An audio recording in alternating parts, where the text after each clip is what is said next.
Welcome back to the channel. This is Roberto with Full Curl Precision again. All right, a little bit interesting update. So, as a totally different subject for tonight, to give a break from talking about rifles as of themselves, there's kind of been some interesting updates in the state of Montana. So all the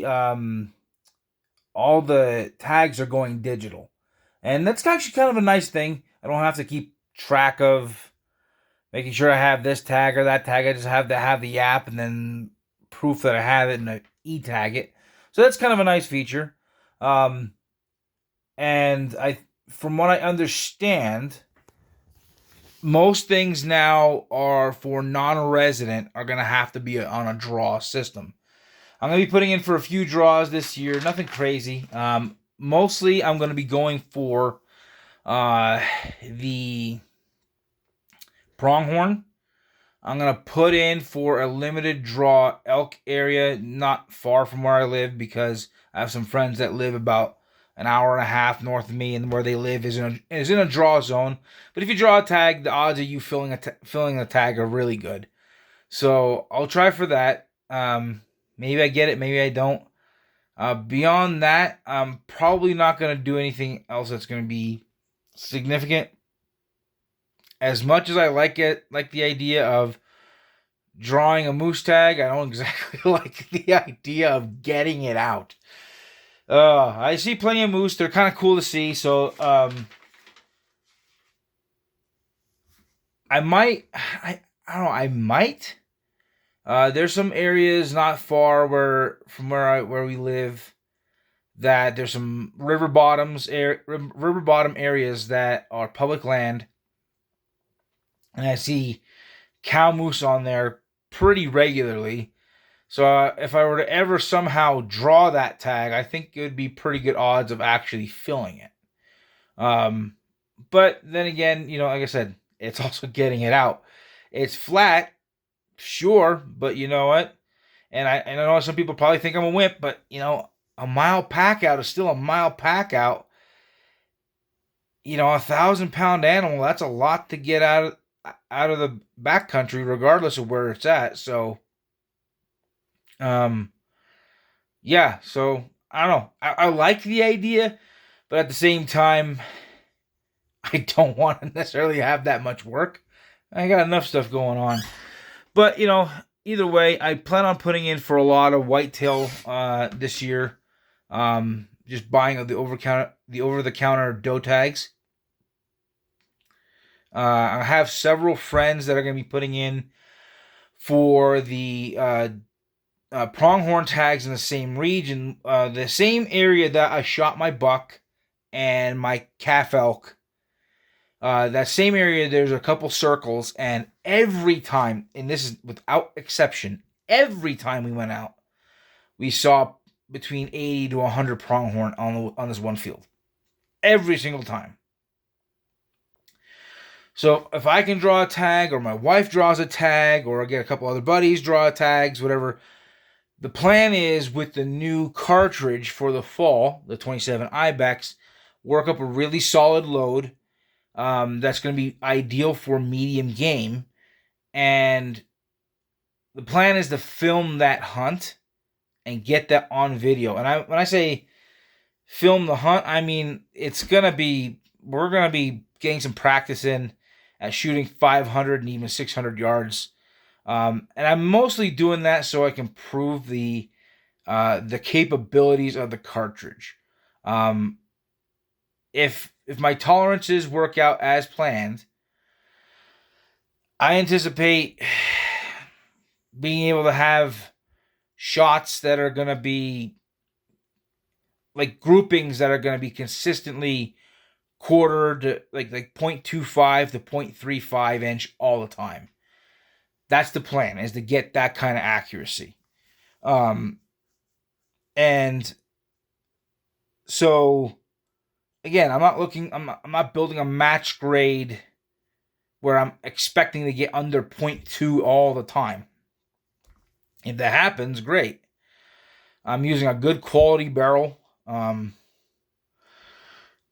So yeah, there's going to be some fun parts this season. And who knows? Maybe the tooling gets done, and I'm able to build a load and take it bear hunting this year too. That's always a possibility.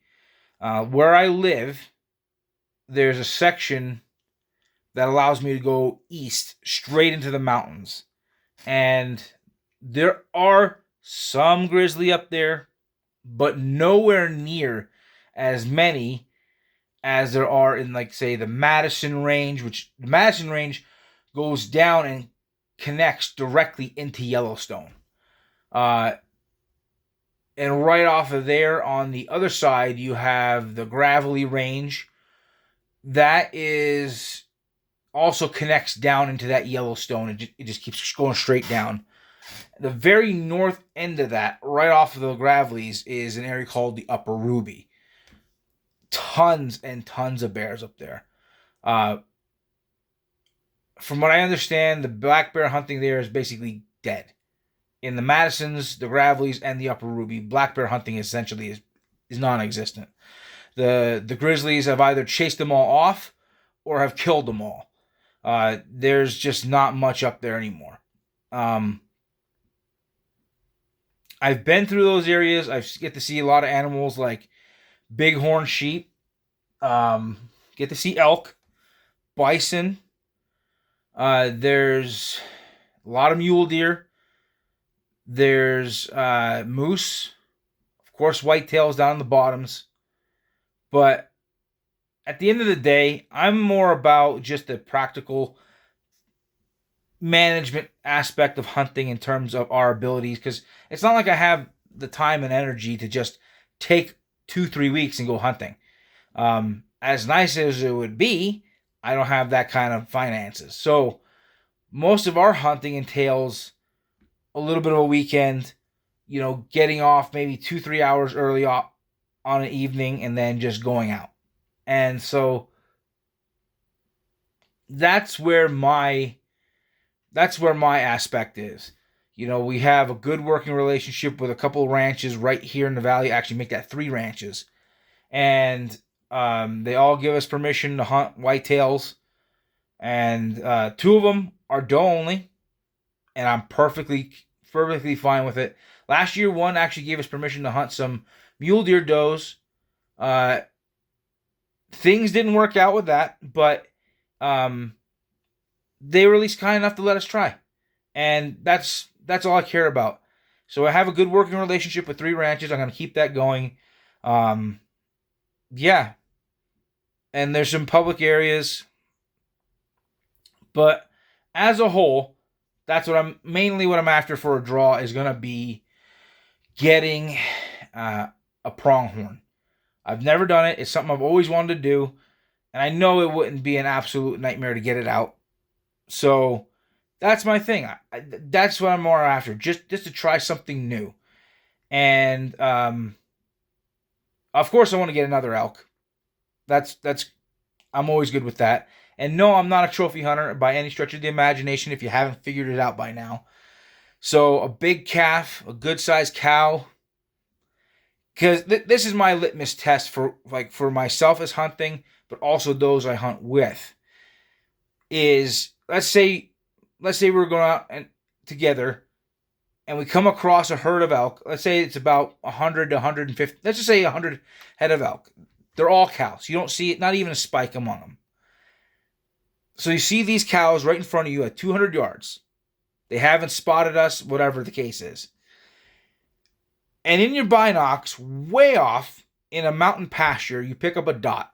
And so you look with the binocs, and standing out in that open is an absolute monster.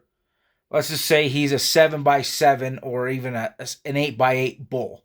Could be the new state record, could be the new world record, whatever the case is. And let's say he's a mile off or better.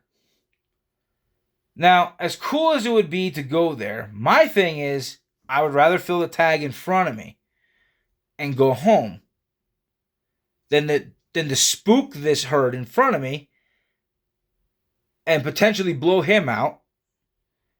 So do I go for the obvious in front of me, be appreciative for the opportunity, fill the tag, and be happy and being content? Or do I ruin an opportunity to pursue a maybe? And my thing is, that's my mindset. I'm very much about just, I'm appreciative for the opportunities that I get presented. And so, and those who I hunt with, I want them to be the same way. It's not that I'm trying to tell people how to hunt or how to feel. If somebody wants to take that risk and go after that bull, go for it. Have fun. But for myself and those I hunt with and want to stick around with, I would rather help somebody pack out a cow or a calf because they have that appreciative attitude towards hunting as a good, reliable meat source, as opposed to something that's going to go on a wall. Now, don't get me wrong. I get that the bulls are bigger than the cows. There's no argument there. But my biggest thing is this. I always hear every year guys are like, oh, it was a terrible year. I didn't get my elk. And then I ask them, how many bulls did they see? On average, I did a little survey. On average, each of those guys passed up 10 to 15 bulls.